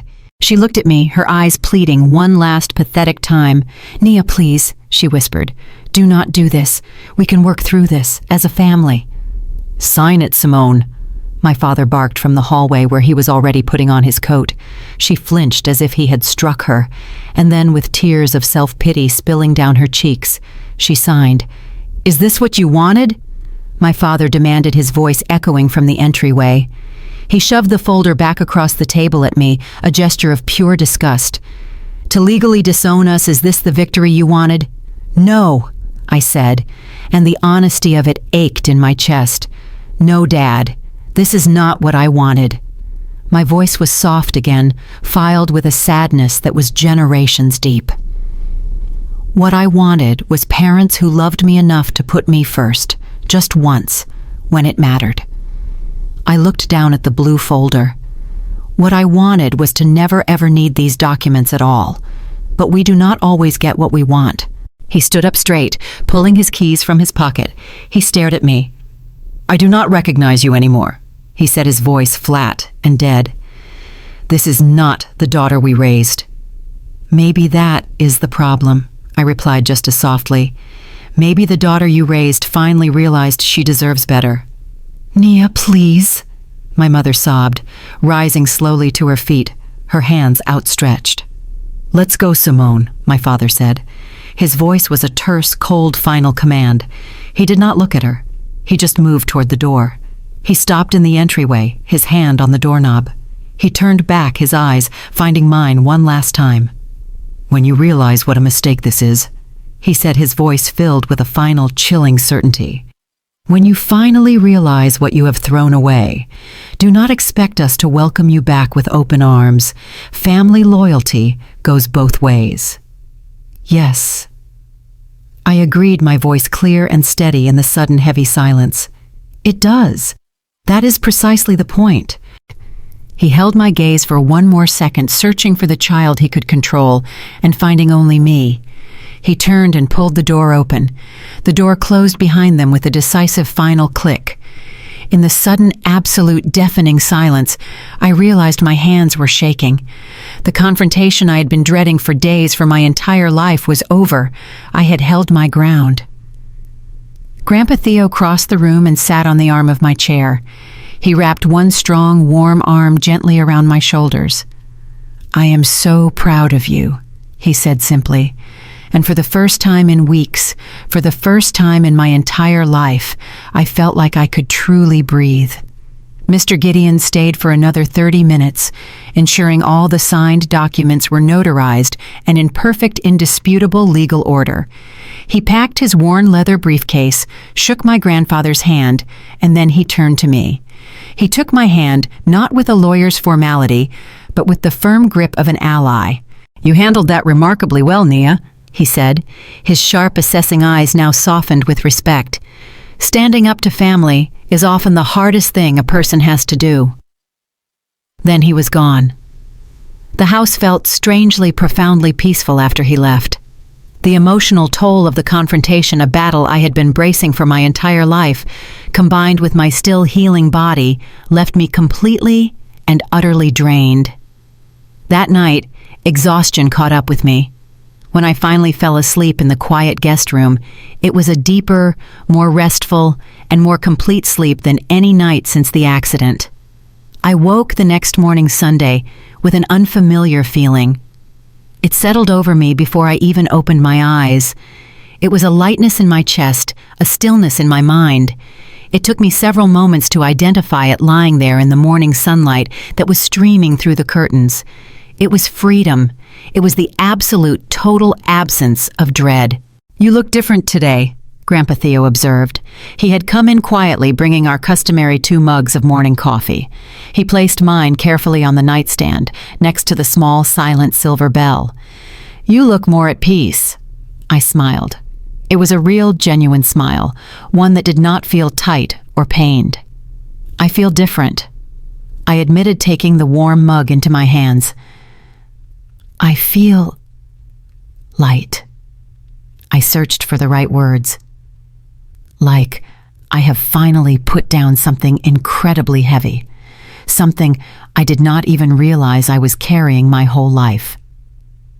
And the silence, the quiet of my grandfather's house felt different too. For my entire life, silence, especially any silence from my parents, had been a weapon. It was a cold, tense, anxious space where I was always waiting for the next disappointment, the next canceled plan, the next ignored phone call. I was always waiting desperately for the phone to ring or bracing for the pain of it not ringing. But now that silence was just quiet. It was not empty. It was peaceful. It was the sound of my own autonomy. It was the sound of my own life, no longer interrupted by the noisy, desperate, frantic hope for their apologies or their approval. My phone was silent on the nightstand, and I was silent. And it was good. The practical work of rebuilding my life began immediately. That very afternoon, Keisha, my friend, my financial advisor, my savior, came back over. Her laptop was in hand. This was not a social visit. This was a tactical operation. "Okay," she said, setting up at the dining room table. "Let's finish severing the CPA, the controlling parent accounts." We finalized everything. We closed the old accounts, transferring the funds to the new secure credit union accounts that my parents had no knowledge of and no access to. We set up new automatic bill payments. We created a new realistic budget that would sustain me through the remainder of my recovery, a budget that I, and only I, controlled. With my finances finally secured and locked down, I turned my attention to my living situation. My medical team had cleared me to return to independent living within another month, but with one major condition. I had to be on a ground floor. My 3rd-floor walk up my old symbol of independence was now a physical prison I could not return to. As if summoned by the thought, my cell phone rang. It was Chloe, my neighbor. "Nia, this is the craziest timing," she said. Her voice rushed and excited. "But you will never guess what just happened. The guy in Unit 1A, the ground floor unit, just got a sudden job transfer. He is breaking his lease. It just opened up." She paused, and I could hear her smile. "I already spoke to the landlord. He knows your situation, and he said he is willing to hold it for you if you want to see it." It was not just a convenience. It felt like a sign. It felt like the world affirming my decision, opening a new accessible door the exact moment I had finally closed the old toxic one. Grandpa Theo drove me there the next day. The apartment was perfect. It was a 1-bedroom with wide doorways, no steps, and a small, quiet patio. I signed the lease the following week. My return to work began gradually. First, it was just remote tasks I could handle from Grandpa's dining room table. Then, once my driving restriction was lifted, it was for half days back in the office. Mr. Hayes and the other partners welcomed me back warmly, having already arranged for a more ergonomic workstation to accommodate my ongoing physical limitations. "We have missed your organizational skills, Nia," Mr. Hayes told me on my first day back. "The entire filing system has gone into complete chaos without you." Throughout this entire transition, this period of intense methodical rebuilding, I realized something profound. I was not doing it alone. My parents were a wall of silence, but my life was loud with support. My chosen family, as Dr. Imani had called them, was the scaffolding holding me up while I rebuilt my foundation. Keisha was my financial guard dog. Chloe was my moving coordinator. Aisha the nurse had kept her promise and texted me twice just to check in as a friend. Devin, my physical therapist, was my relentless cheerleader, pushing me to get stronger every day. And Grandpa Theo, my rock, my true north, was the foundation for it all. These were the people who had shown up. They had redefined the word family for me, not as an obligation of blood, but as a voluntary, powerful act of love. My parents maintained their distance. It was a cold, absolute silence. Well, not entirely. A single text message arrived from my mother about 2 weeks after our confrontation. It was a masterpiece of their signature manipulation, a perfect blend of victimhood and conditional love. "We hope you're feeling better. The door is always open when you're ready to apologize." Apologize. I stared at the word until it blurred. Apologize for what? For surviving, for protecting myself, for finally drawing a line in the sand. I did not respond. I moved into my new ground floor apartment. I returned to work. I focused on my healing, on Devin's physical therapy, on Dr. Imani's emotional guidance. The spring turned into a hot, humid Chicago summer.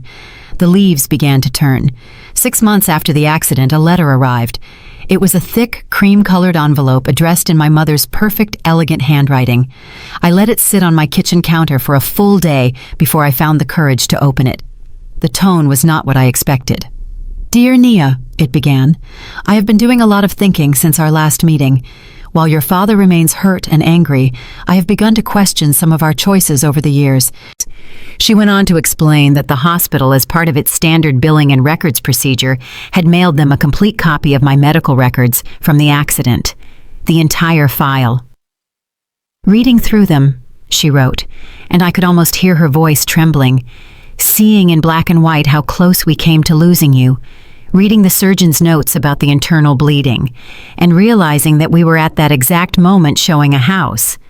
She paused, and the next line was scratched out and rewritten.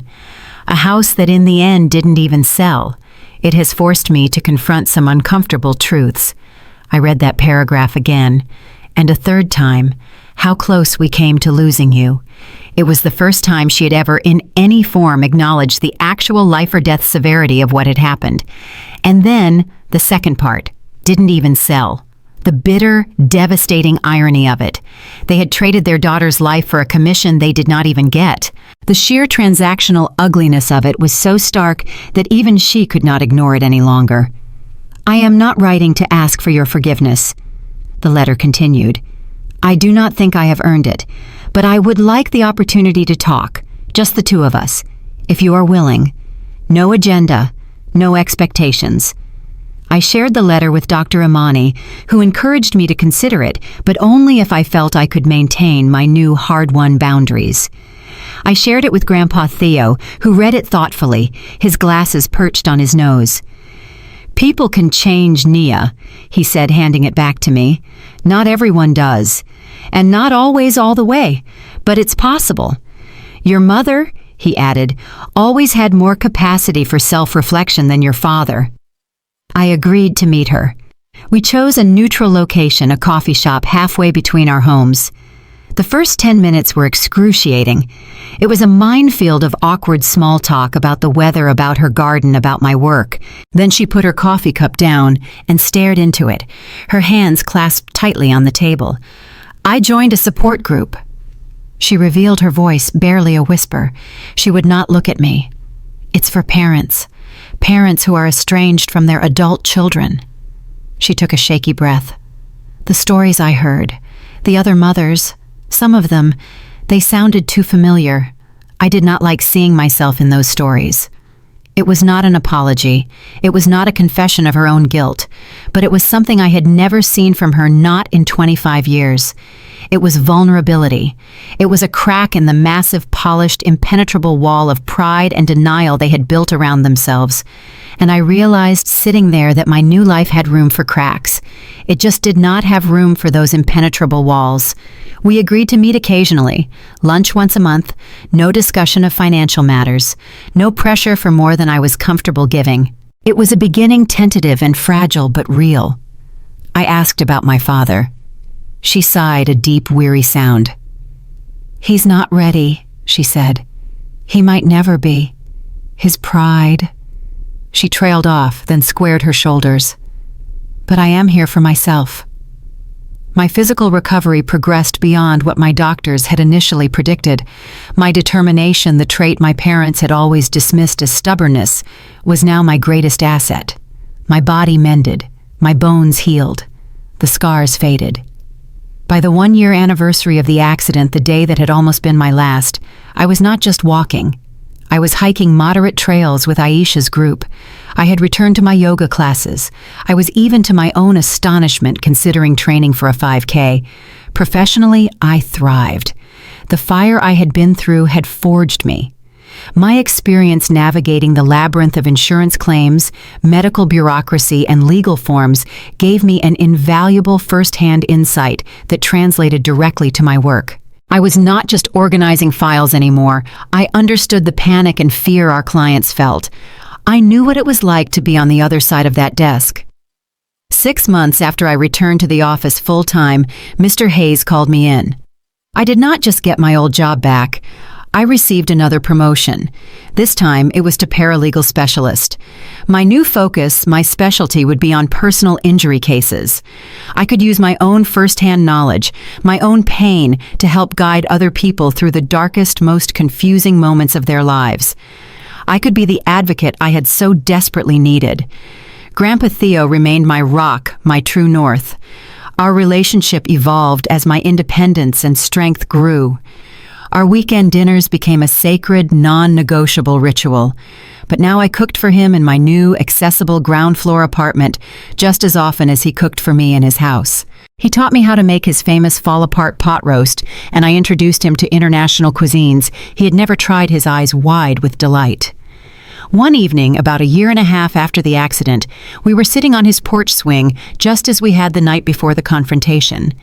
The air was cool, the memory of that night a distant echo. I never thought something so terrible. I told him, my voice quiet in the twilight, could lead to something so valuable. I would never, ever choose to go through that crash again. I paused, but I cannot regret where it led me. He nodded, his understanding as constant and quiet as the stars beginning to appear. Life's greatest lessons, Nia. He said, his voice a warm, familiar rumble. They often come wrapped in the most difficult packages. The truth of his words resonated deep in my soul. Through the crucible of trauma and betrayal, I had been forced to burn away the person I was raised to be, the person who lived on scraps of conditional love. And in the ashes, I had finally discovered my own strength. I had redefined my entire understanding of family. I had built a life not on the hollow, unstable foundations of my parents' expectations, but on my own solid values. The accident that nearly took my life ultimately gave me something precious. It gave me the courage to live authentically. It gave me the clarity to recognize that family is defined by actions, not by blood. It is defined by who shows up, by who holds your hand, by who brings the soup. It taught me that the healthiest, most loving response to toxic relationships is not to endlessly try to fix them. It is to create the distance and the boundaries that allow you to heal and to thrive. My journey from that terrified, betrayed young woman in the hospital bed was not easy. It was not straightforward. There were setbacks. There were difficult days, moments of profound, lingering doubt, and a quiet, aching grief for the parental relationship I had always wanted but never truly had. But each challenge, each painful therapy session, each boundary I was forced to defend only strengthened my resolve. It strengthened my commitment to creating a life defined by genuine connections and mutual respect. The papers I presented to my parents that day did so much more than legally separate our finances. They were my declaration of emotional independence. They were my commitment to valuing myself even when the two people who were supposed to value me most did not. And that, I realized, is the lesson I hope others can take from my story. Sometimes the bravest, most courageous thing you can possibly do is to finally recognize when a relationship is harming you and take the necessary steps to protect yourself. Sometimes the most loving action for yourself and for everyone involved is setting the boundary that finally allows you to breathe. And sometimes the family that truly matters, the one that is real and true and unconditional, is the one you build for yourself. person by person, connection by connection, choice by choice. Thank you for accompanying me on this journey. Thank you for listening. Please remember, your worth is not determined by how others treat you. It is and always has been determined by how you choose to treat yourself. The most profound lesson I learned wasn't about betrayal. It was about authority. For years, I gave my parents authority over my worth, my choices, and my peace. The accident was a brutal end to a lifetime of quiet suffering. Reclaiming my life wasn't about revenge. It was about reclaiming my own authority. For many Black women, our strength is assumed, but our boundaries are ignored. Our silence is mistaken for weakness. I learned that true power isn't loud. It's the quiet, unshakable decision to protect your own peace. Peace isn't given. It is built boundary by boundary.